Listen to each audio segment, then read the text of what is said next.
నమస్తే, welcome to TV9 news. నేను మీ మధు.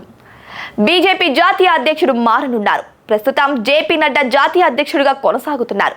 వచ్చే ఏడాది ఆయన మార్పు అనివార్యంగా అని తెలుస్తోంది. కొత్త అధ్యక్షుడిని నియమించుకోవాల్సిన అవసరం ఉంది బీజేపీకి.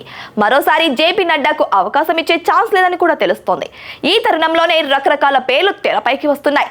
ముఖ్యంగా శివరాజ్ సింగ్ చౌహాన్ పేరు వినిపించింది. అయితే ఈసారి దక్షిణాది రాష్ట్రాలకు చెందిన వ్యక్తులకు పార్టీ పగ్గాలు అప్పగిస్తారని తెలుస్తోంది. బీజేపీ దక్షిణాది రాష్ట్రాలపై ప్రత్యేకంగా ఫోకస్ పెట్టింది. వచ్చే ఎన్నికల్లో కీలకమైన స్థానాలను దక్షిణాది రాష్ట్రాల నుంచే గెలుపొందాలని ప్లాన్ చేస్తుంది. ఈ తరుణంలో దక్షిణాది రాష్ట్రాలకు చెందిన నేతలకు జాతీయ పగ్గాలు అప్పగించాలని భావిస్తుంది.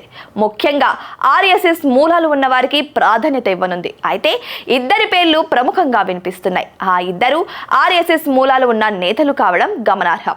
తెలంగాణ నుంచి కేంద్ర మంత్రి కిషన్ రెడ్డి పేరు ప్రముఖంగా వినిపిస్తుంది. ఆయన్ను పార్టీ జాతీయ అధ్యక్షుడిగా ఎన్నుకోవాలని ఢిల్లీ అగ్రనేతలు ఆలోచన చేస్తున్నట్టు సమాచారం. ఆర్ఎస్ఎస్ నుంచి వచ్చిన వ్యక్తి కిషన్ రెడ్డి. బీజేపీ భావజాలం ఉన్న నేత కూడా.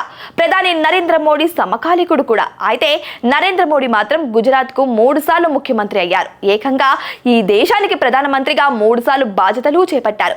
ప్రస్తుతం తెలంగాణ రాష్ట్ర బీజేపీ అధ్యక్షుడిగా ఉన్న కిషన్ రెడ్డిని మార్చుతారని ప్రచారం నడుస్తుంది.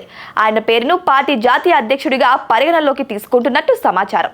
అయితే ఏపీకి చెందిన రామ్ మాధవ్ కు ఛాన్స్ అని తెలుస్తోంది. ఆర్ఎస్ఎస్ లో జాతీయ స్థాయిలో కీలక బాధ్యతలు చేపట్టిన రామ్ మాధవ్ 2014లో బీజేపీలో చేరారు. ఉత్తరాది రాష్ట్రాల్లో పార్టీ గెలుపు కోసం విశేషంగా కృషి చేసిన వ్యక్తి ఆయన. ఈయన తూర్పు గోదావరి జిల్లా అమలాపురానికి చెందినవారు. ఎలక్ట్రికల్ అండ్ ఎలక్ట్రానిక్స్ లో ఇంజనీరింగ్ పూర్తి చేశారు ఆయన. మైసూర్ యూనివర్సిటీలో రాజనీతి శాస్త్రంలో పీజీ చేశారు. 1981లో ఆర్ఎస్ఎస్ లో చేరారు రామ్ మాధవ్.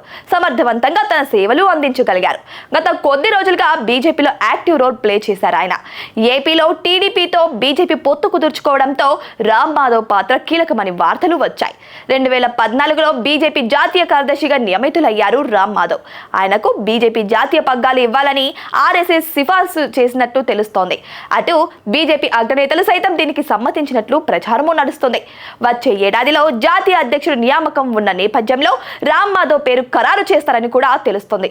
మరి ఏం జరుగుతుందో వెయిట్ చేసి చూడాలి, ఎవరు అధ్యక్షులు అవుతారో అనేది.